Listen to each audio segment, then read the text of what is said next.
This segment covers the debate over the ratification of the Constitution and will focus most specifically on debates about the nature of the presidency in that process. Just a little bit of background. Ratification conventions took place in all 13 states between 1787 and 1790. Delaware was the first state to ratify the Constitution, and Rhode Island was the last. In fact, Rhode Island did not ratify the Constitution until 1790, after George Washington had been president for over a year. This is one of the issues that we look back on and say that the ratification of the Constitution was a foregone conclusion, but it certainly was not. It wasn't clear whether or not this document was ultimately going to be adopted. As you can see here from looking at this map, there were significant divisions of opinion in some states.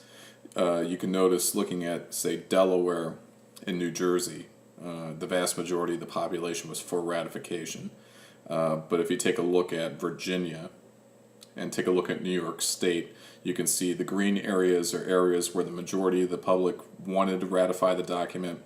And the purple areas were areas where resistance to ratification was stronger. So some of the big important states were significantly divided about whether or not this document should be adopted. This chart shows the dates on which the Constitution was ratified. It also shows the final vote within the ratification convention. And you can see in some states, for example, here in Delaware, here in New Jersey, and in Georgia, the debate was relatively uncontroversial. New Jersey unanimously adopted the Constitution, for example. However, some states like Massachusetts, hold on a second here. Some states like Massachusetts, well, you get the point. Massachusetts, 187 to 168. It was very close. New York was extremely close, 30 to 27, and the important state of Virginia was 89 to 79. That's really interesting if you think about it, because you have George Washington is from Virginia, Thomas Jefferson's from Virginia, James Madison is from Virginia, and James Monroe is from Virginia.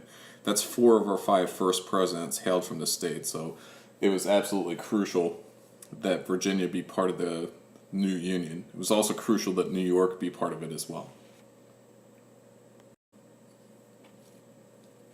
It was so important that New York joined the Union that Alexander Hamilton, James Madison, and John Jay anonymously published a series of dozens of articles titled the Federalist Papers in New York City newspapers in 1787 and 1788 to persuade New York to ratify the Constitution.